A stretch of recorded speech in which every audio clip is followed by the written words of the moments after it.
Minggu ketiga masa Advent tahun A. Bersukacitalah dan bergembiralah, Tuhan sudah dekat. Bapak, Ibu, saudara-saudariku yang terkasih, hari ini kita sudah ada di pertengahan masa penantian tahap pertama, yakni menyambut Natal.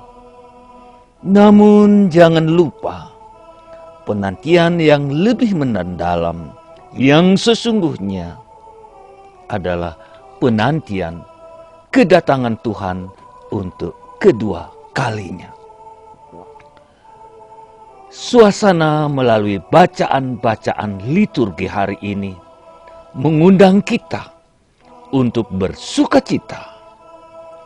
Dan dengan pakaian pink, kaksula imam, hiasan bunga, tentu menambah suasana kegembiraan kita.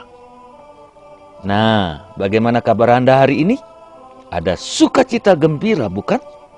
Dan terlebih lagi, secara jasmani, rohani, semoga Anda semua dalam keadaan sehat-sehat. Puji Tuhan. Bergembiralah, bersukacitalah, Tuhan sudah dekat. Nah, Bapak, Ibu, saudara-saudariku, kaum muda dan anak-anak yang saya kasihi, memasuki minggu Advent ketiga ini, gereja mengundang kita untuk bergembira. Bukankah masa Advent merupakan waktu untuk menghimpun kekuatan rohani, waktu untuk bertobat, waktu untuk mempersiapkan kedatangan Tuhan? Khususnya di minggu ketiga ini, gereja mengajak kita sejenak tahan napas, mengundang kita, mari kita bergembira, mari kita bersukacita. Masa Advent sesungguhnya merupakan waktu bersukacita karena dimahkotai dengan kedatangan Tuhan. Yesus adalah sumber sukacita kegembiraan kita.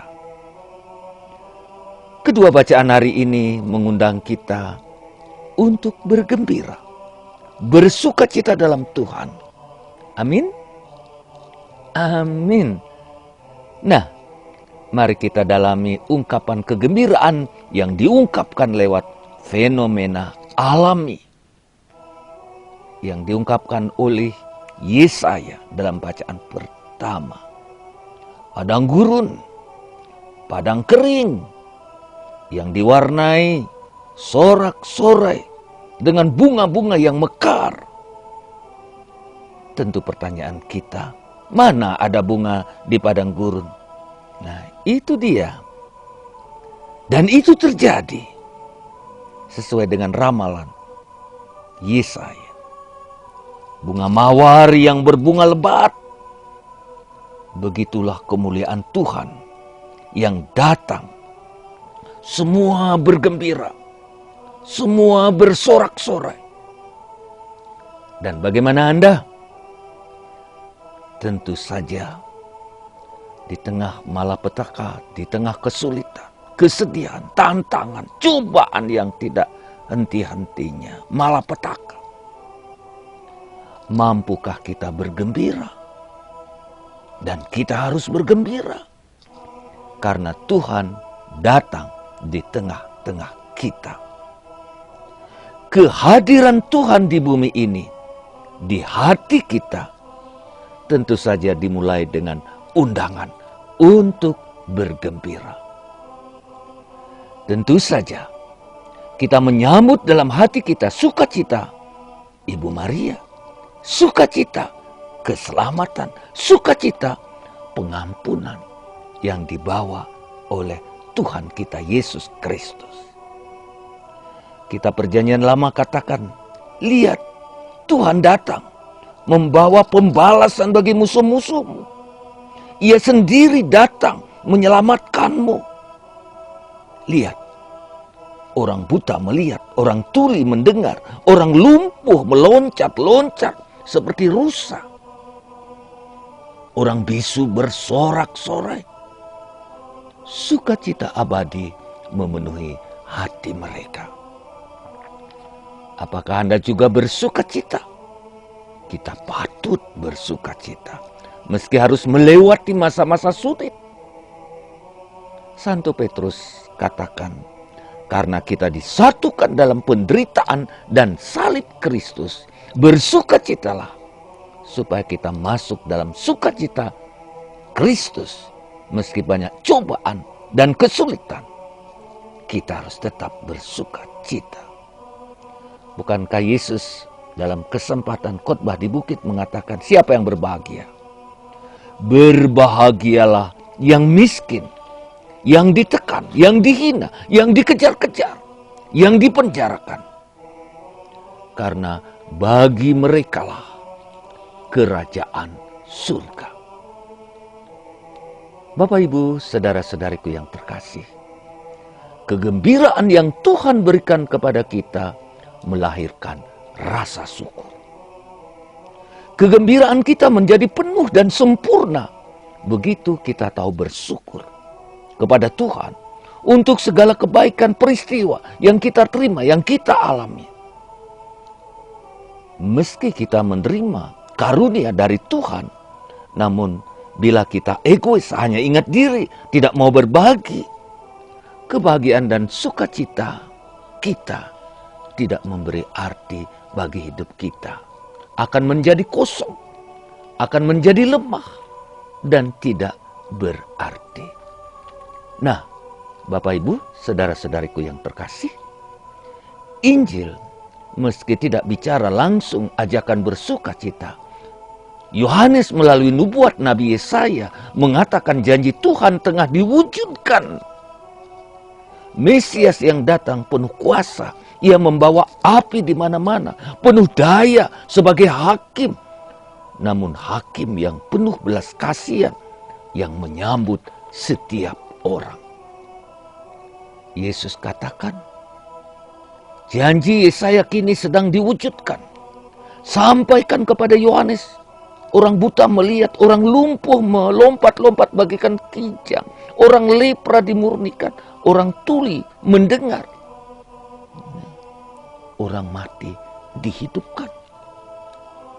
Kabar gembira diwartakan kepada orang miskin, lemah, tak berdaya. Nah, kita lihat dalam surat Santo Yakobus, dalam bacaan kedua, mengajak kita bersabar. Yakobus memberi contoh seperti seorang petani yang menantikan hasil panenannya. Dia harus sabar, bukan? Tidak boleh tergesa-gesa. Orang yang tergesa-gesa tanpa kesabaran, hasilnya tidak baik, bukan? Misal kita perhatikan seekor burung yang tidak setia dan sabar mengeram nih telur-telurnya. Sering pergi, sering berterbang ke sana. Jangan heran, beberapa telur akan menjadi busuk, bahkan semua menjadi busuk. Dan akhirnya tidak jadi. Dan Anda sebagai seorang ibu mengalami sendiri. Yang sedang mengandung, yang sedang mempersiapkan kelahiran. Bukankah banyak pantangan yang harus dilakukan? Kalau tidak menjaga baik-baik kandungannya, masih bekerja keras, sering bepergian, tidak hati-hati. Nah, itu dia akan mengalami pertumbuhan yang tidak baik pada bayi. Nah, Bapak Ibu, saudara-saudariku yang terkasih, berhati-hatilah, berjaga-jagalah, dan berjagalah dengan sabar. Tentu saja sambil berdoa, menyambut kedatangan Tuhan yang sudah dekat. Dan mari kita ungkapkan kegembiraan kita menantikan Tuhan dengan penuh suka, kesabaran, kesungguhan, Tuhan ada bersama-sama kita. Nah, silakan renungkan sambil mengucap syukur dengan penuh sukacita kegembiraan. Saya, Romo Agus Inyoman Murtika, SPD, Domus Orationis, Arnoldi, Batu. Salam buat Anda semua. God bless you all. Dan terima kasih bersama kami merenungkan kebaikan Tuhan. Amin, amin, amin.